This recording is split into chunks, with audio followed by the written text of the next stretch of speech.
Hello, everybody, and welcome to another Top 10 edition of Magic Mics, proudly sponsored by our Patreon supporters and CoolStuffInc.com, where you can find cool stuff in stock every day, and our co-sponsor CardHoarder.com, offering the best inventory prices and delivery of cards for Magic Online. I am Evan Irwin, and we get started each week by saying hello to my two co-hosts, Aaron Campbell.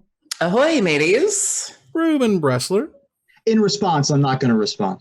No, not this In week. response to your response, I'm going to respond. Got you. Am I doing this right? While it's on the stack. Stack resolves, yeah. Yes. Response resolves. Mm-hmm. Right. Well, we also begin with our choice of the top comment from last week in a segment we call Honorable Mention, where Ruben will tell us who was the most elegant, letting us know what card we did not choose as one of our top 10 vampires. Ruben? Well, I'll give myself an honorable mention, because it took me less than 24 hours to lose a pie bet based on Baron Sengir. So you have that to look forward to the next time that we all get together. But the real winner this week, and I'll do this in the Dracula voice, is codename JD. Only one vampire ever came back to us from the vault, and that was a Bloodline Keeper. Bloodline Keeper is an army in the can, happening to create a 2/2 vampire, with flying every turn for no mana. Then, once you've got enough for just one black mana, it transforms into Lord of Lineage, which taps to make a 2/2 flying vampires, which are now really 4/4s. Because the Lord is a true Lord, giving all your vampires +2/+2. And I guess it's a 3/3 flyer. It becomes a 5/5 flyer. But who cares when you've got a vampire army in a can? I seem to recall this thing being so good that it wasn't even confined to vampire decks. Like, it was just a good black value creature, almost like a black hero Bladehold, if you will, just sort of like this thing you have to deal with, because if you don't, it's going to run away with the game. And it just happens to be good in tribal strategies. Yeah, for those who don't know, for the full card here, it did show up in Innistrad for the first time, was brought back in from the Vault Transform. It's 2 black, 2 generic mana for a 3/3 rare vampire that has flying. It taps to make a 2/2 black vampire with flying. It has 1 black, Transform Bloodline Keeper. Activate this ability only if you control 5 or more vampires. And as previously mentioned, it's now a 5/5 flyer. Other vampires get +2/+2, and you can tap to make a 2/2 black vampire creature token with flying. Yeah, from what I recall, this was a really popular sideboard card in the blue-black control decks, because it could just take over a game by itself. Right. Very difficult to deal with in certain matchups, particularly after sideboard. You could just, after a wrath happened, drop one of these and not have to do anything for the rest of the game. Yeah, until they dealt with it. So yeah. This card was also very expensive, as I recall. Even now, it's like $7-8, and this isn't something that really sees play in any format other than a casual EDH vampire decks, and it's really, really sweet. So thank you so much for codename JD for being part of the show. Please contact Erin before she's blocked you on all social media, even though we literally heard from someone that they have blocked on social media. I love it. I love it. Really funny. He was like, I listen to the show all the time, and I thought it was just a joke until it happened to me. You too can get blocked by Erin on social media. I need to. I've joked that I need to make T-shirts that says Aaron Campbell blocked me on Twitter. They'd probably sell like hotcakes. They would only sell like hotcakes if they could buy them from you. That's true. Which they can't, because you tweet them out on your social media. Oh, yes. The complex. Well, again, we do appreciate CoolStuffInc.com for sponsoring this giveaway. Thank you. Yeah. So let's go ahead and start talking about our top 10 counterspells, which is a very interesting list. I would note, and this is something we spoke about previously, which was I didn't want the card Counterspell on anyone's list. Right. I feel that's ridiculous because, like, 2 blue in this economy? I know, right? Yeah. Because we're talking about the act of countering a spell. However you want to counter it, you have to understand that. And so in my mind, I was like, if I did the top 10 Stone Rain cards and I put Stone Rain on it, I'd feel like an idiot. But like for some reason, the Counterspell and the Counterspell list didn't seem that insane. But anyway, Counterspell's not on here, but the others are. Yeah. So either way, Ruben, let's kick us off here with number 10. So I have a fun list because I have 5 hires and they alternate. So every even numbered card on my list is higher on someone else's list. Wow. And so that means that my number 10 is my first higher on someone else's list. Aaron, what's your number 10? So people tend to think of counterspells as being just a blue thing, but I'm sure that we're going to talk about a couple examples where other colors have been given the opportunity to counterspells. And, we all know that I'm a black mage. And so, you don't normally think of me with counterspells, but there's one card in particular as a black mage that I absolutely had to include on my list. Some people probably don't even know this is a thing. My number 10 is Dash Hopes. So Dash Hopes is 2 black. It is an instant from Planar Chaos. It costs 2 black. When you play Dark Hopes, any player may pay 5 life if a player does counter Dash Hopes, and then it counters target spells. So, a lot of the counter spells will make you pay a certain amount of mana. This one's very unique in that it makes you pay life, and then any player can do it. So it adds a really neat dynamic to counter spells. I didn't even know this was a thing until a couple of years ago, and so it's buried in sort of the annals of Magic. But yeah, they gave black a counter spell, and it never really did anything competitively, but it's really cute. Because of the Punisher mechanic. Right. You give your opponent, what happens here question, then, okay. And if they're at 5 or less life, yeah, you got them. But if they're at 5 or less life, you're probably closer to winning than not.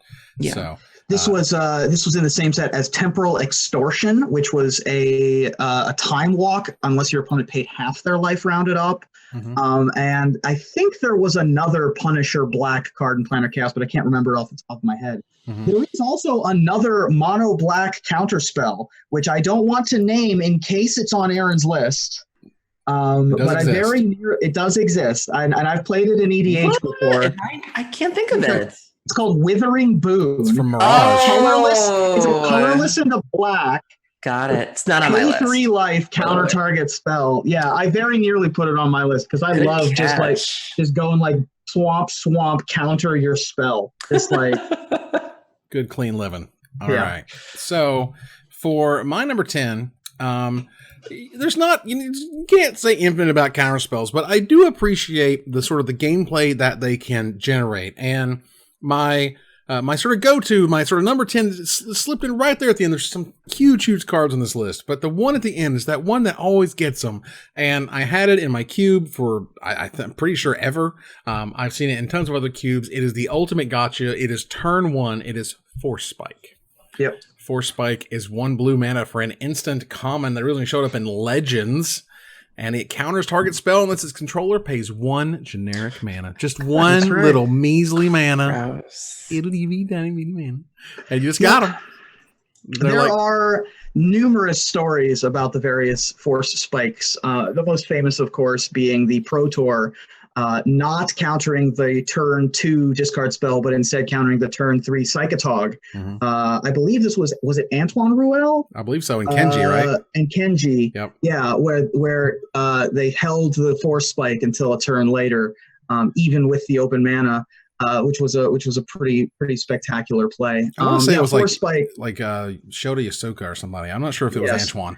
I don't recall I don't recall the specifics. Either way, that was the famous gotchas. Play. Yes, yeah. This is the ultimate gotcha. This reminds me of Chancellor of the Annex, which is basically a Force Spike on a stick, and even just the Force Spike, the initial in your hand effect, being able to reveal that can really set people back. And if they happen to deal with your Grizzlebrands or whatever, sometimes just reanimating this is game, where it's like against the Storm decks, even just a fair deck is like everything costs 1. Like in those older formats, 1 is a lot. Yeah, one is a whole bunch. Now they haven't reprinted this thing. Certainly in standards in 7th edition. This is not a card that Wizards is okay with existing anywhere close to modern formats. And they flirt with the idea. Like we got Censor. Was it Censor like 1 mana and cycle? Censor was counter. Yep. Yeah, so cost 2 mana, cycled for 1, and had this effect. There are a number of Force Spikes that are available to you, but none of them are Force. The OG. Yeah, the OG himself. Or itself, rather. All right, moving here to number 9. Ruben, you got one. What's your number 9? A lot of my list are non-blue counterspells because I mostly play aggressive strategies that don't have blue in them. And I very rarely get to experience the joy of countering someone else's spell. But when I do, and it's with a non-island, boy howdy does it make me feel good. One of the best and one of the most fun cards that I've ever had the pleasure of playing is a little old sideboard card, originally from the Shadowmoor expansion. that is specifically designed to counter other counterspells. It also features a delightful reprint of an angry armored gorilla from Dual Deck's Mind versus Might. My number 9 is Guttural Response. Yes. Guttural Response is an uncommon originally from Shadowmoor that can be cast for either a red or a green mana, and the text is counter target blue instant spell. You might as well have said counter target cryptic command during the time that I was playing this card, but you're also able to take out any number of other blue instants of various shapes and sizes.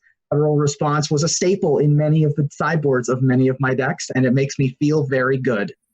It was always just the sort of go, like, well, at the time, like, Guttural Response, first of all, was very exciting. This is an effect that, like, green can counter a spell all of a sudden, kind of out of nowhere, which is great.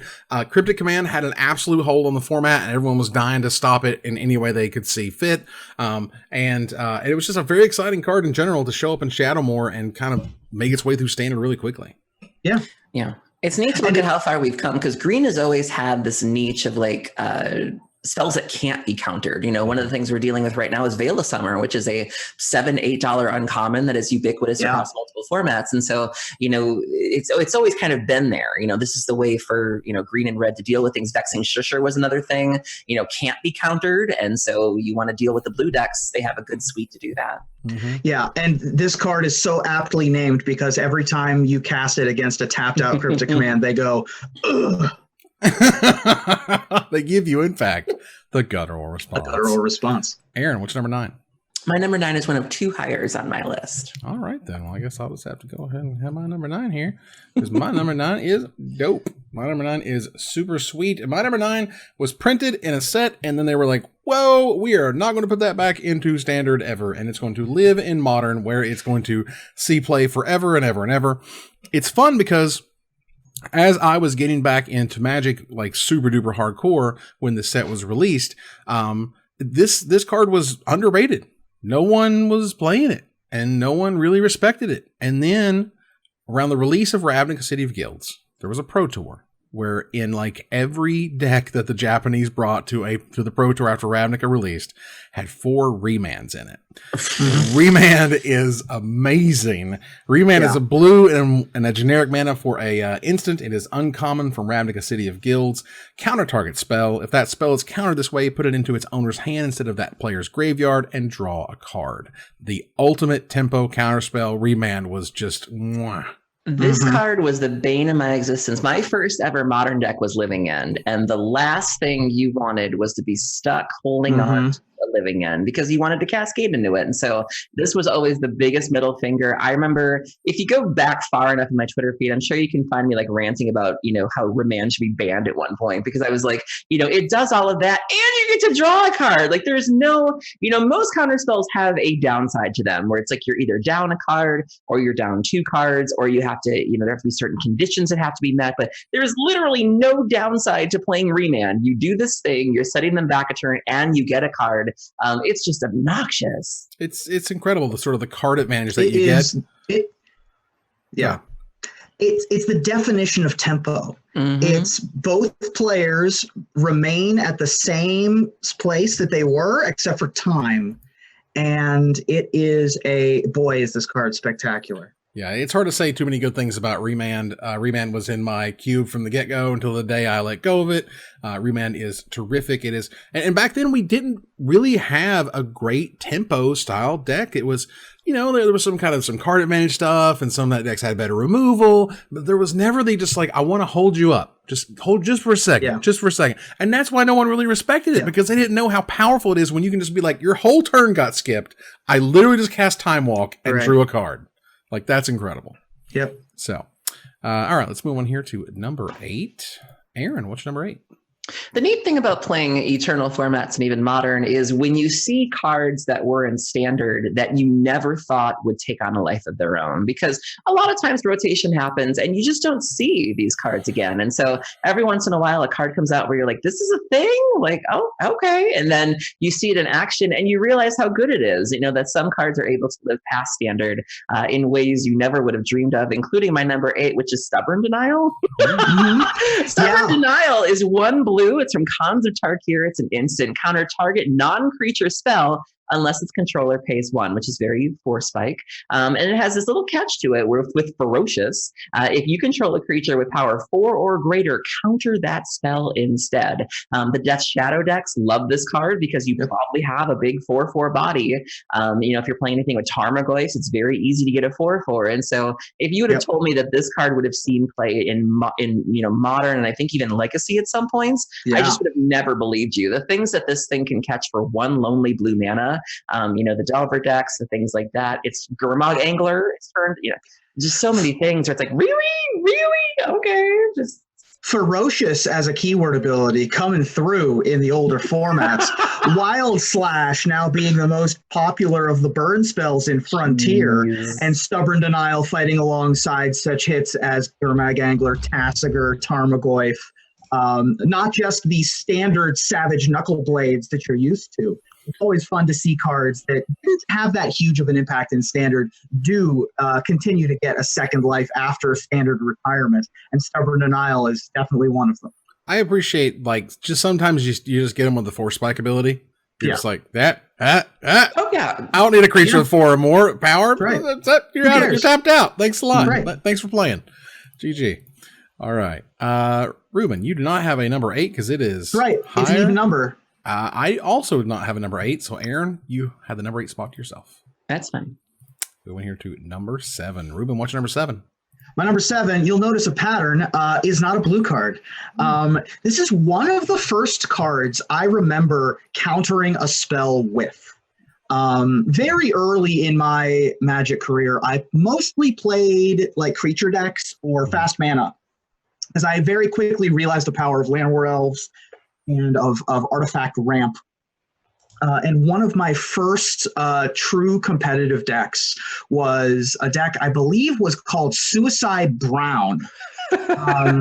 And Suicide Brown was basically ramp into quickly get out a Phyrexian Processor, pay all but 1 of your life, and kill your opponent with Phyrexian Processor. Jesus. And one of the ways that you were able to protect yourself and the cards or the creatures that you created with Processor was a little artifact called Null Brooch.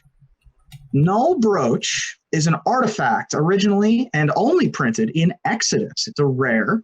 For 4 colorless mana, you get an artifact. And every turn, you can use the following ability. Pay 2 colorless, tap, and discard your hand. Jesus. Counter target non-creature spell.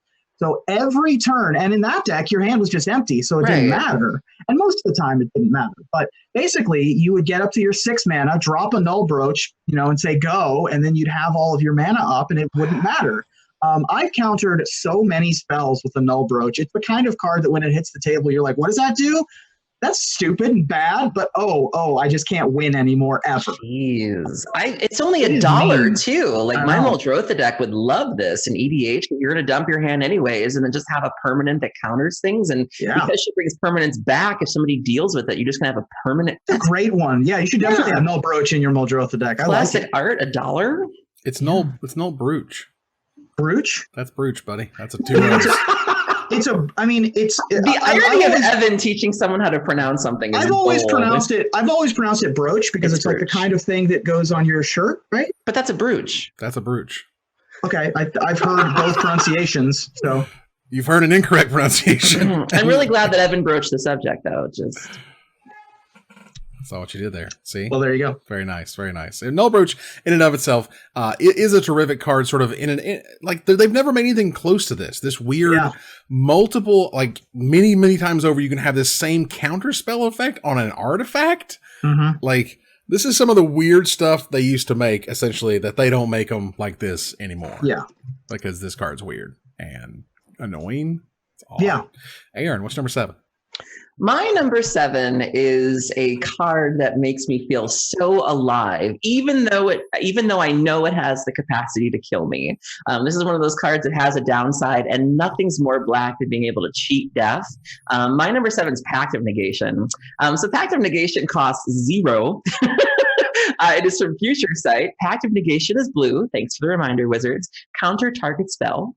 At the beginning of your next upkeep, pay 3 and 2 blue. If you don't, you lose the game. So if you're playing any sort of combo deck, if you're playing Amulet Titan, if you're able to do to where you just win the game, that does not even apply to you. I first discovered this card in Modern Ad Nauseam. So like if you have this, you can either use it to protect your combo because you just want to be able to go off and therefore win the game. Or if you know that you can untap and win the game, that is the best feeling on the world because this is a trigger. It goes on the stack. And so there's nothing better than untap. You want to pay the 5? I'll just kill you. Like, it is the greatest feeling in the world. And just being able to play with this poker face of people going, she ain't got nothing. And then you're just like, whoop. And then they're like, because you're going to draw your whole deck and be like, I have another, I have another one. Like, can you just stop? And like, it just feels incredible just having closing the bear trap on somebody, defying death. I just love everything about those. There is a certain mystique around the mana cost of 2 blue, 3 generic mana, countering a spell. And I'm sure we'll get to it later on, yada, yada. Pact Negation was my number 7, or my number 8, rather. I'm sorry, I missed you just by one number. Because I feel like it's absolutely should be included in the top 10. This is one of the most powerful, impactful counterspells ever made. It's still worth anywhere from $15 to $20 because it's dope. I lend this part of it. It's been printed 3 times and as an invocation, and it's still over $15. This is a very popular card played all over in particularly the older formats where you can just stifle those triggers or whatever. And this is all one of those cards that you could just be like, damn, Future Sight was a powerful set where all these years later, this card is still rocking, tournament play, which is great. Yeah. All right. My number 7, however, is another cheap option. This is a card one of those cards that you kind of felt like it should have already existed or maybe been sort of like, was it like a riff on something else? And, beyond something like a Force Spike, nothing of this manner had existed before, and it sees a ton of play. It kind of comes in and goes out depending on what the metagame currently looks like. But you always have to wonder and always have to be aware that in sideboards, there could be Spell Pierces. Spell Pierce showed up originally in Zendikar, and it is 1 blue for a common instant that says counter target non-creature spell unless its controller pays 2 generic mana. And there have been draw spells, there have been planeswalkers, there have been artifacts, there have been instants and sorceries that just go smack into Spell Pierce. Can it cast the Smell Pierce test? Does it work? Yeah. Yeah, Spell Pierce is bananas. Getting 2 mana out of your opponent is a huge deal. It's a whole extra turn, especially when you're dealing with those early turn formats like Modern. Spell Pierce is usually a hard counterspell in those early turns, and by the time it gets to the late game, you can just discard it to Is It Charm or whatever other thing that you need to do, and much less having extras of them so that even late game they still have usability. It kind of has the same role as Pact of Negation of sort of protecting your combo, but the decks that tend to run Pact of Negation could pay for it if they had to, but Spellsnare tends to see play in like the Infect decks, the Delver decks, where you just want like cheap ways to protect what you have, that don't necessarily come with the downside, where if somebody does deal with it, you're fine, but you'll never catch those decks running those big costly counterspells. They just want it cheap, get the game over quickly. It's neat how counterspells are tailored to the deck you're playing. I think that's what we kind of talked about, but not every deck is going to run a Spell Snare or going to run a Stubborn Denial, and really finding the right one is such a science, and I love it. Yeah, it's really sweet. I mean, it's sort of how the threats, and the answers line up with the format, and what exactly you want to do and how you work your mana. Well, look, if it's 1 mana, kind of a mana leak, we move on to my number 6, which is Mana Leak. Right.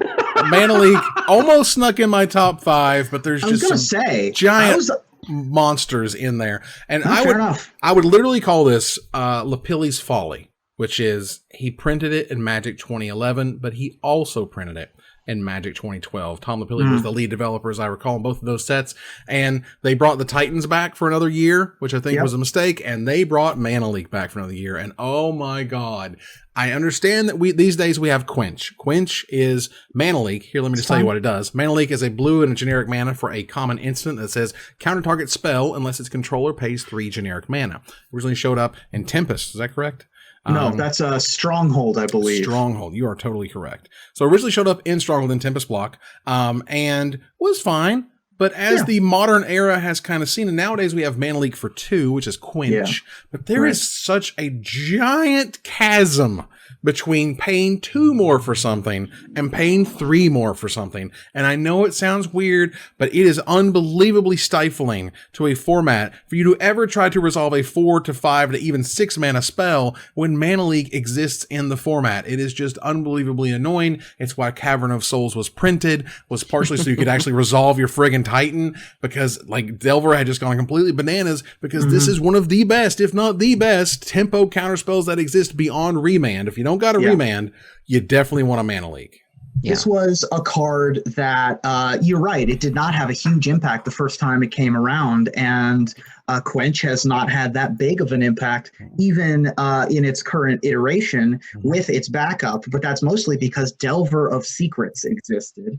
Having such an aggressive one drop, being able to just sort of have a Protect the Queen kind of strategy where you go 1-drop 3 power, go to town, and you have a bunch of Mana Leaks and other cheap interaction that can protect it, even in a format that had a mono blue tempo deck with Siren Storm Tamer and Terramander and things like that. That format in particular was particularly generous to that sort of blue-white tempo strategy, not just Delver of Secrets, but also Champion of the Parish, being able to be another 1-drop that you could very easily get down early and protect. It was an interesting world to live in, that's for sure. It was rough. It was like everyone, because as formats begin to rotate and whatnot, you kind of get excited to like leave, Teferi, Hero of Dominaria behind, and you get excited to leave all these giant monsters that you don't have to deal with anymore. And when Mana Leak was coming up, when M12 was starting to be spoiled, we're like, well, they're not going to bring back Mana Leak because that would be absolutely, oh my God. Why is it on the spoiler? And oh man, and then the Titans were on there, and it was like, oh my God, my life is over. I get to live this all over again the next year, just Titans everywhere, and that's exactly what it was. Aaron, what's your number 6? My number 6 is a card that we've all walked into at some point. We've talked about how counterspells need to line up with what's happening in a format, and this counterspell is not always good, but when it's good, it's great. And the name just speaks for itself. My number 6 is Spell Snare. So Spell Snare is 1 blue. It is from Dissension. It is an instant. Counter target spell with converted mana cost 2. Exactly 2. And just think about all the cards that have 2. You have Cabal Ritual. You have Tarmogoyf. There are so many things that this is always a card that you have to read where you're always just like, we're playing Spell Snare in this format. Okay. Snapcaster, Thalia. Thalia, Modern, Legacy. This sees Legacy play at times. I don't think I've ever seen this in Vintage, but I wouldn't rule it out. But, you just look at, go through MTG Goldfish, look at the competitive decks that people are playing, and there are times where this card is exactly what you want to be doing. Blighted Agent. There's just so many things that, and it's just fascinating. I wonder what made them decide 2. What was it about that casting cost? The flavor text is just bizarre. I love the flavor text so much. Needing 2 of something, 2 being bad luck, and so it's just such a random card that everybody's just fallen victim to, and you're always just like, that happened. I think a few things.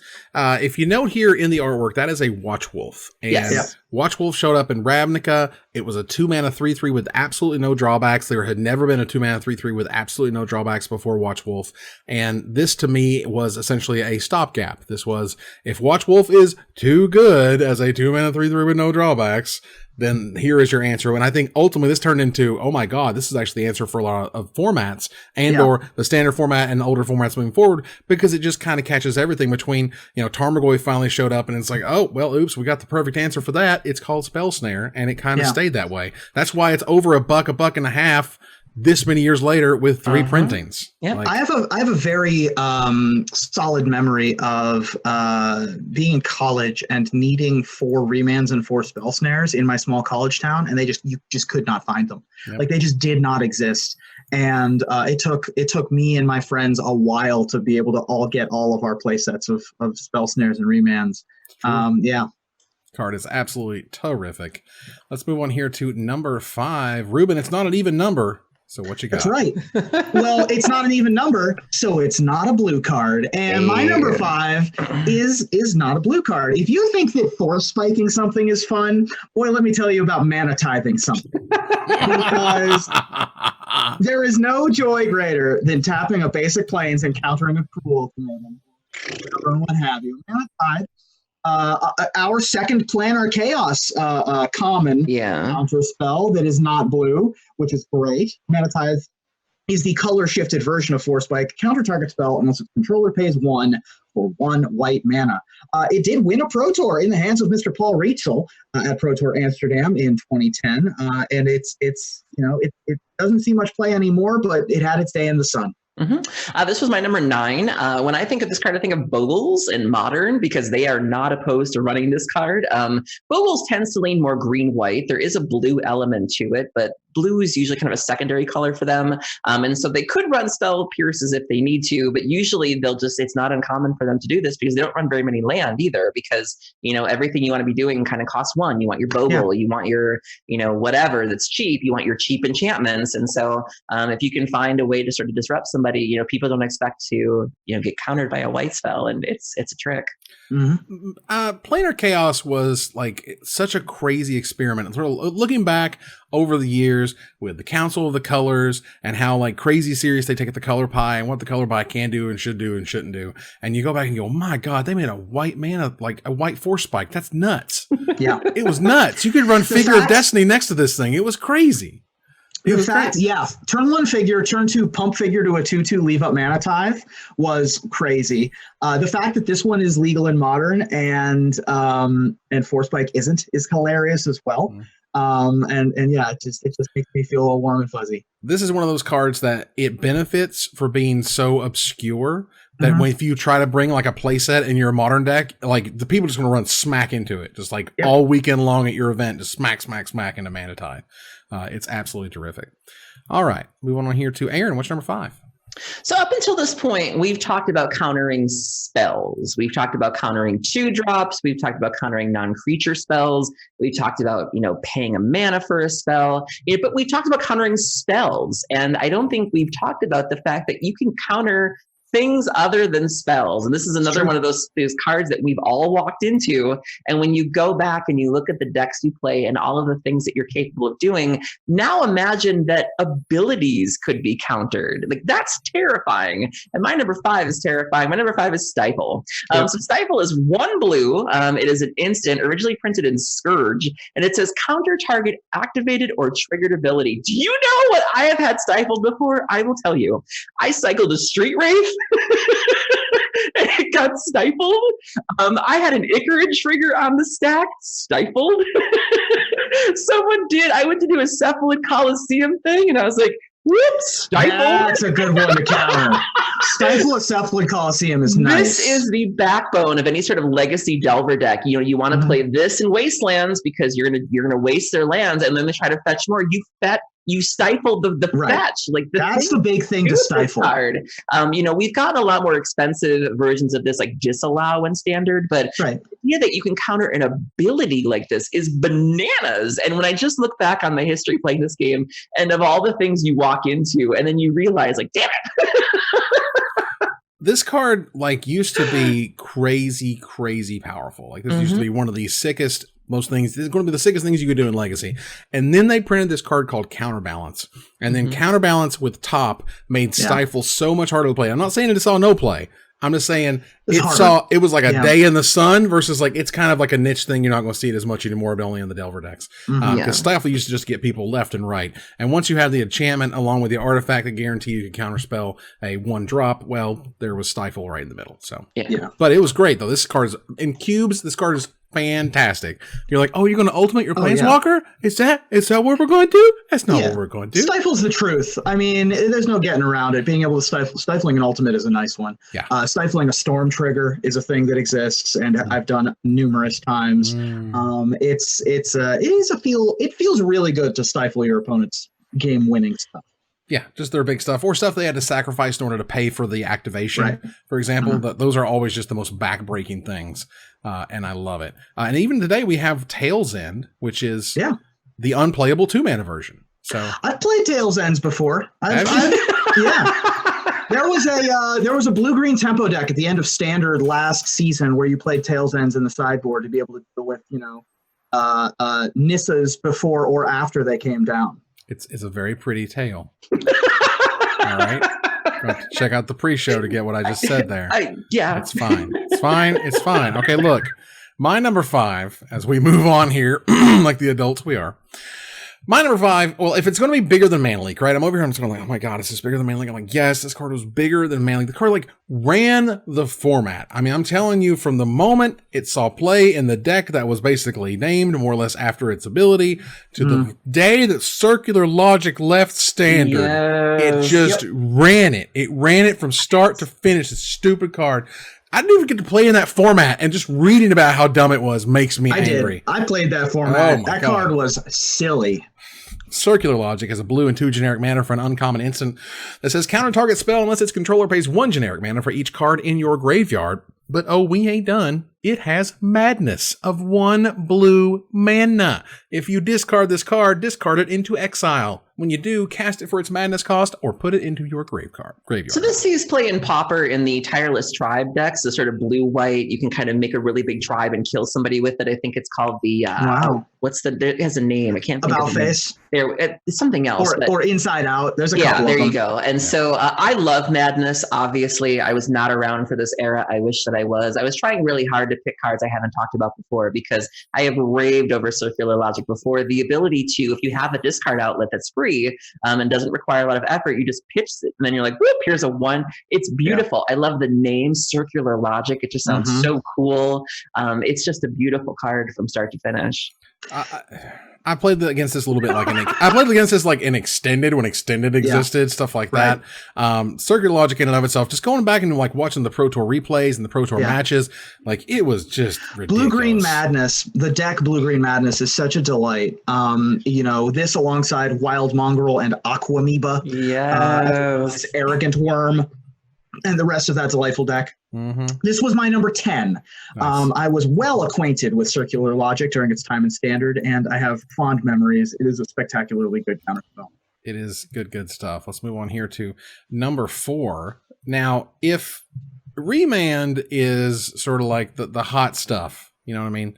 There were cards before Remand, and there are cards after Remand that mean that not all tempo plays have been discovered and shown via Remand. No. The OG, the original, the OG showed up in Nemesis, of course, because we talking about Days.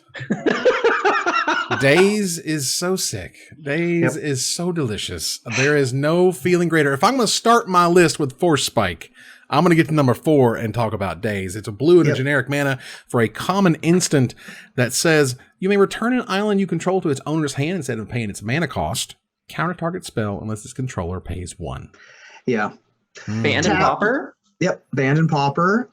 This is another card that's a backbone of that Delver or Canadian Threshold style strategy, where you go turn 1 drop, and then return that tropical island to your hand to counter whatever your opponent does. Card is ridiculous, has always seen play in the older formats, ever since those started becoming popular.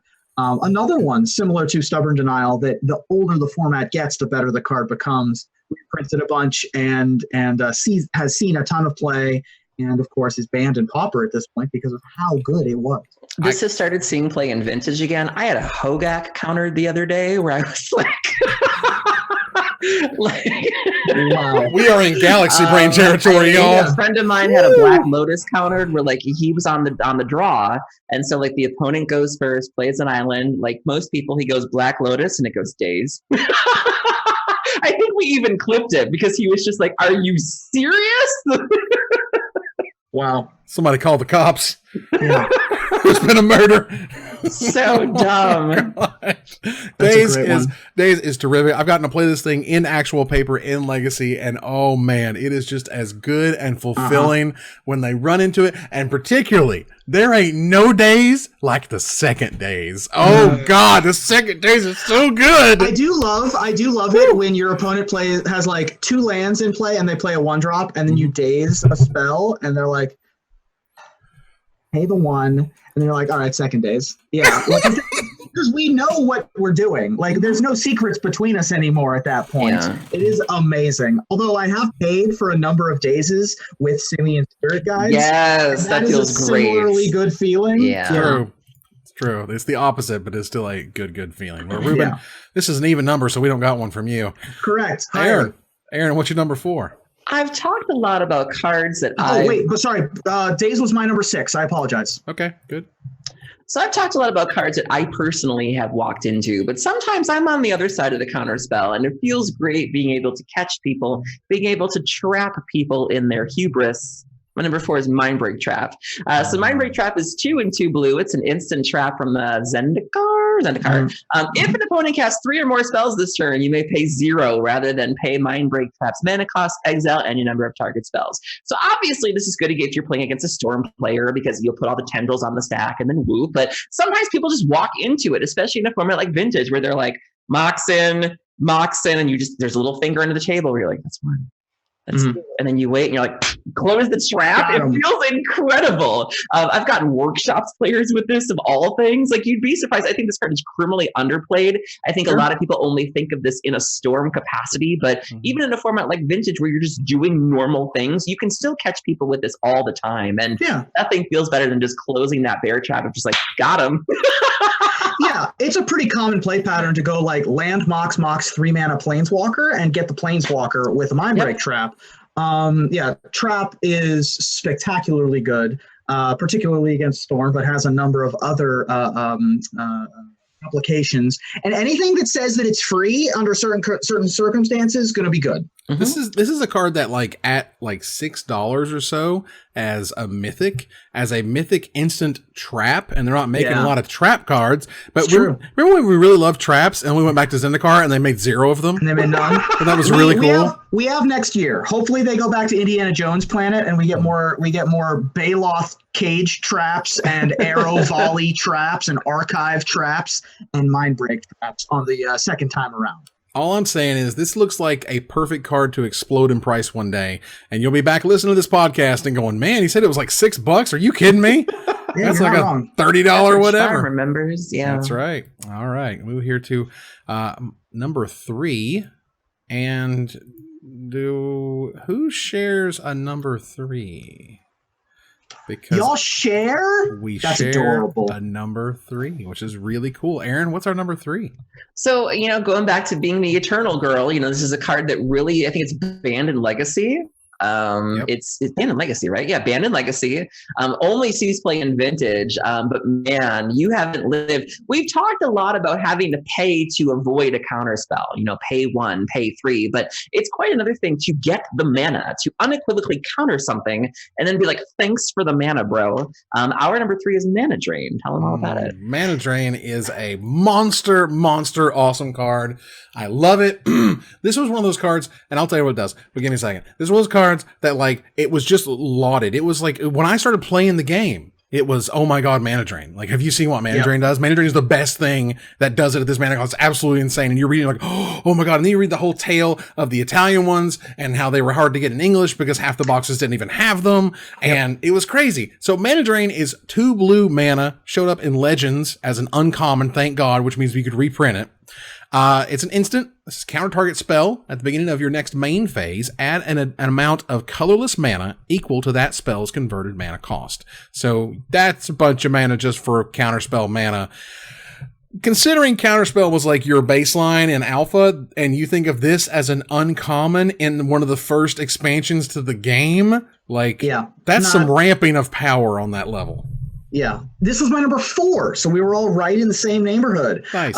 Speaking of being able to be reprinted, this was the headliner. This was the big album headliner for Iconic Masters as a mythic. The best thing I think I've ever done with a Mana Drain myself is I think I got a Force of Will and then cast an Eldrazi the next turn. Which is, a medium common play line to be able to counterspell a Force of Will and get 5 mana out of it. But you can do some silly things with this in the older formats. Even if they have a Cavern of Souls and they play some, Kuldotha Forge Master or something, and you're just like, well, I'm not going to get to counter it, but I'm going to get 5 colorless mana next turn. Like, you're fine just doing that, even if you don't snag their Worm Coil Engine. But if you do, boy howdy, it's something special. They basically reprinted Mana Drain as something that makes treasure tokens in Spell Swindle, and that's 5 mana. Right. That felt good and fair and wasn't completely overpowered, and honestly was quite fine. They've also tried Plasm Capture, I believe, was another one that they tried. Cynic. Which was blue, green, I believe. But we will never see the like of Mana Drain again.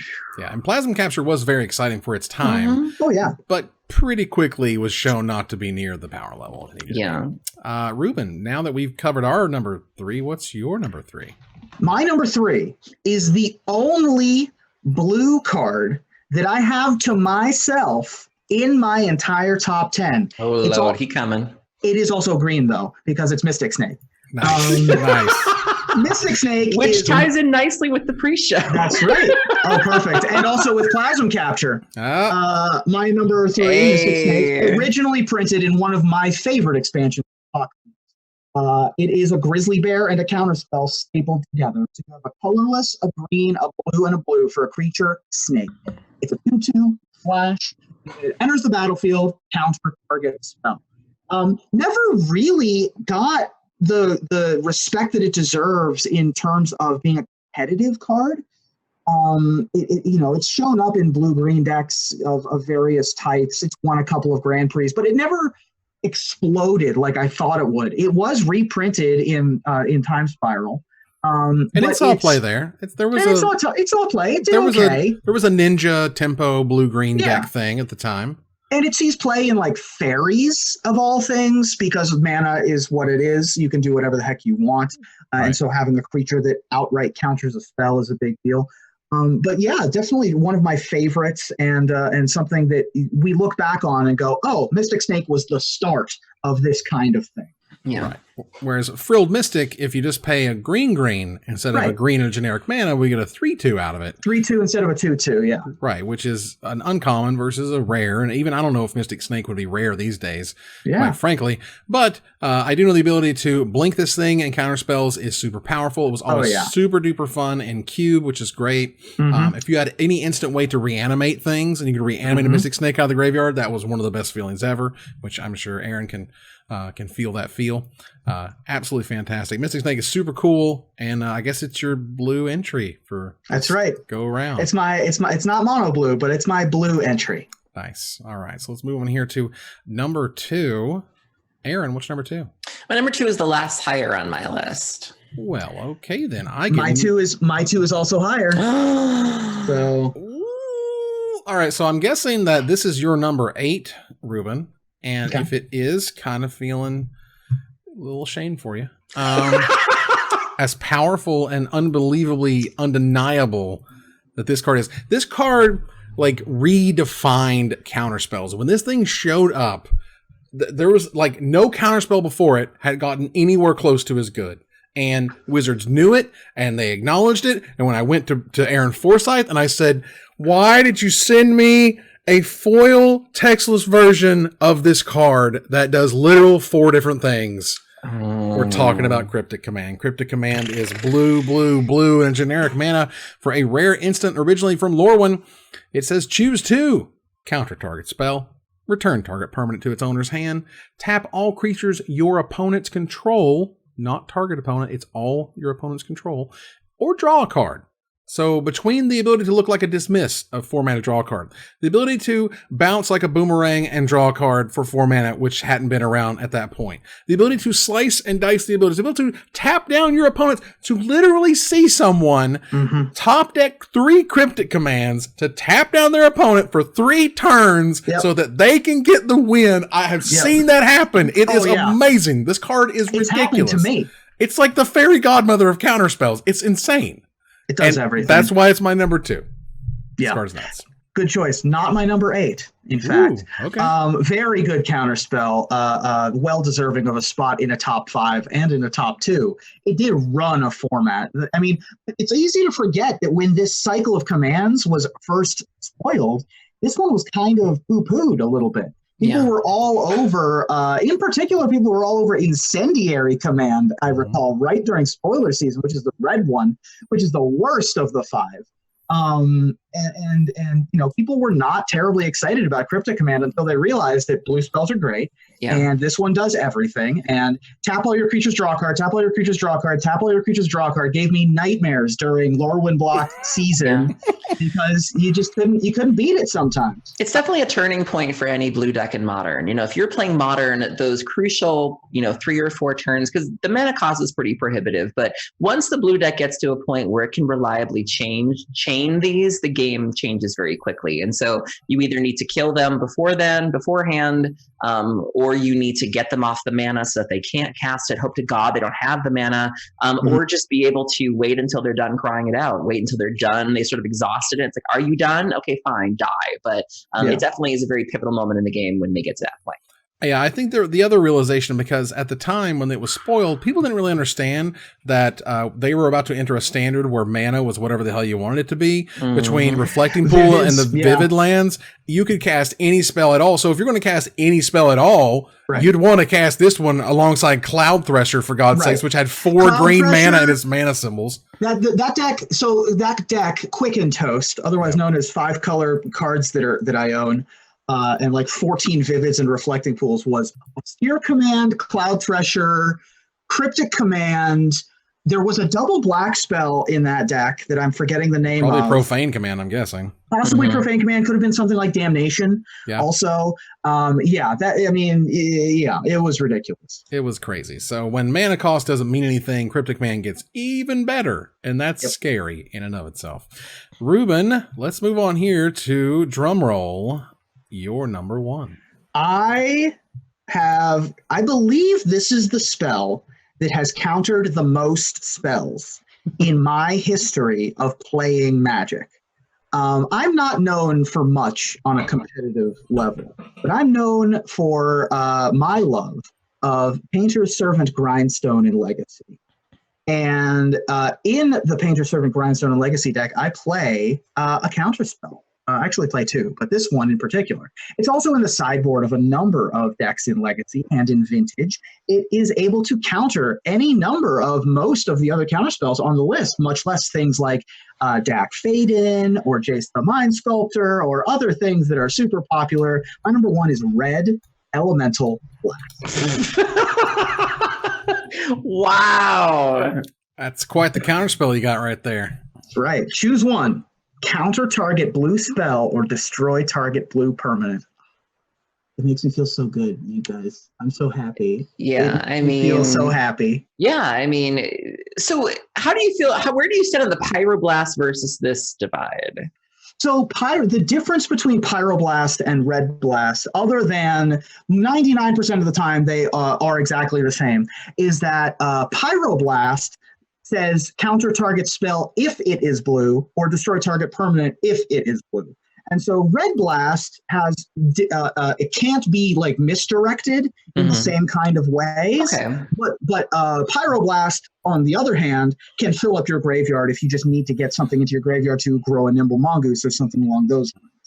Or if you're playing it with Dak Fade-In and you just want to throw something at it, Exactly. Okay. So actually Pyroblast with an ultimated Dak Fade-In allows you to steal any permanent. But for me, the ability to not get misdirected is a huge deal. And Red Blast is my pick. It also makes me feel better to counter something. The first word is red.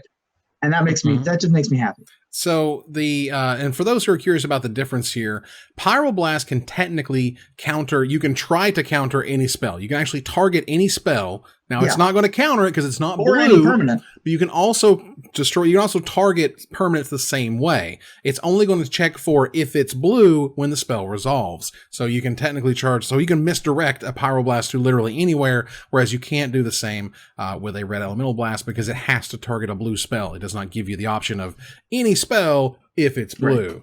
It's a weird little distinction, but it matters. Aaron, what is your number 1?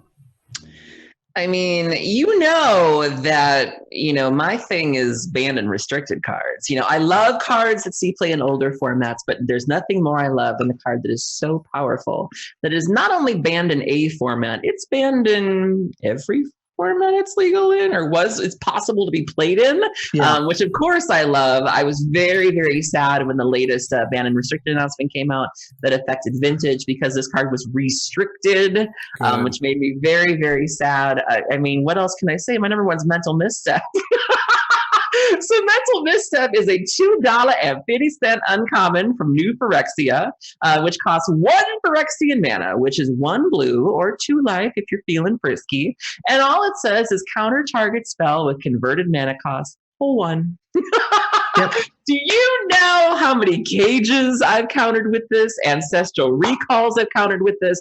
This card Recall is the prize, yeah. This card was such a damper on Vintage. Like, I can't tell you how many decks that I vetoed when I was getting ready for the Vintage Super League.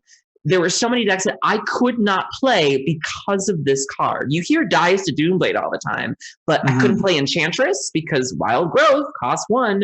Yeah. Storm, it was dangerous to play Storm because Dark Rituals, nope.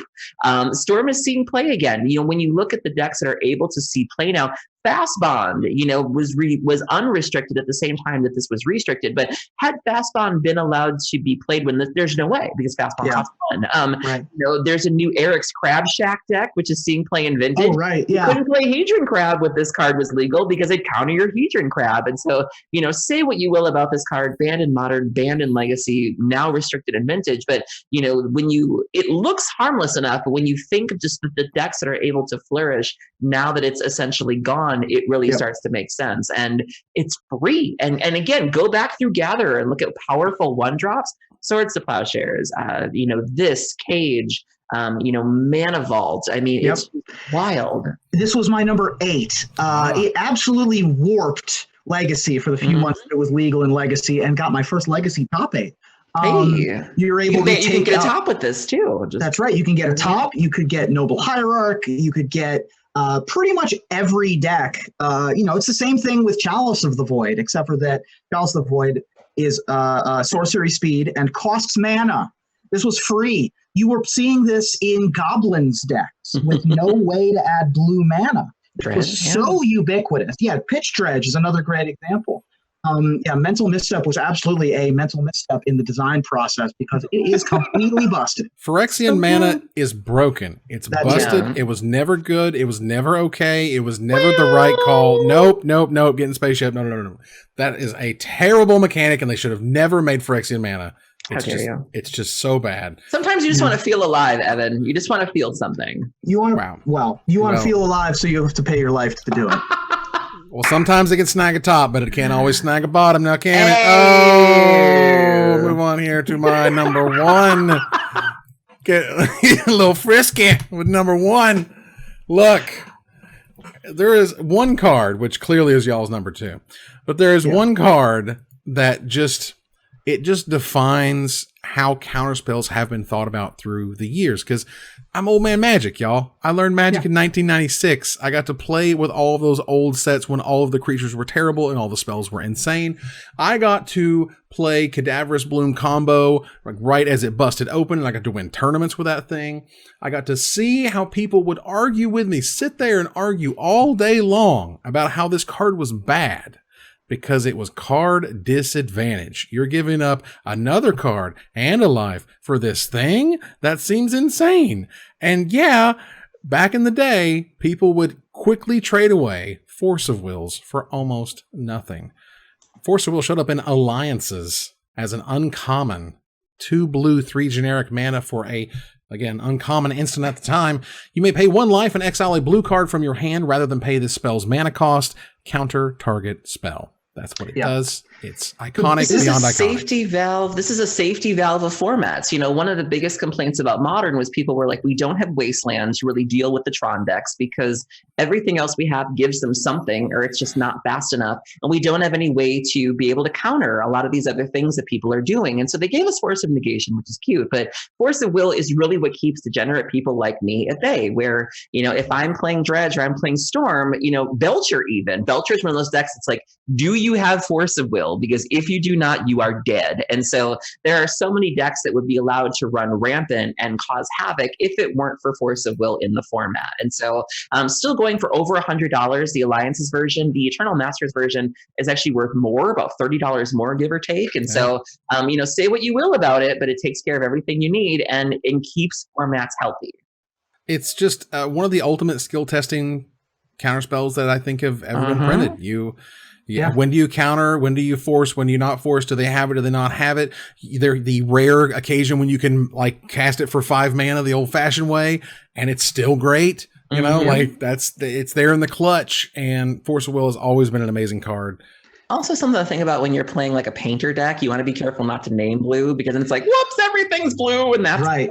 But you know, yeah, it's just a great card that, you know, I obviously don't like it when my things are countered, but you know, it is when you think about it. Like I said, the people like me, the meta games would be terrible if it weren't for this card. This card keeps absolutely formats honest. This is the glue that holds old Magic together. Absolutely. Very nice. And that was our top 10 counterspells.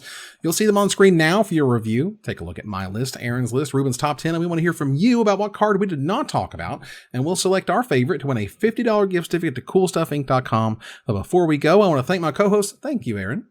Thank you for having me. Thank you, Ruben. Thanks. I don't think we blew it. I don't think so. We're going to go here to our final slide. I want to thank our sponsor, CoolStuffInc.com, our co-sponsor, CardHoarder.com, and my co-host, Aaron Campbell and Ruben Brelzer. You guys for watching or listening, and I hope you support us at Patreon.com/MagicMikes. Follow, like, tweet, favorite, share, subscribe, do everything social that tells people we exist. Catch us online on Twitch.tv at Magic Mikes, on Twitter at Magic Mikes Cast, our Magic Mikes subreddit, and like the Magic Mikes page on Facebook. Talk to us privately at MagicMikesPodcast@gmail.com. Follow the audio-only podcast at MagicMikesPodcast.libsyn.com, or find us on iTunes and Spotify. Or join us here next week, same time, same place, for another episode of Magic Mikes. Good night, everybody.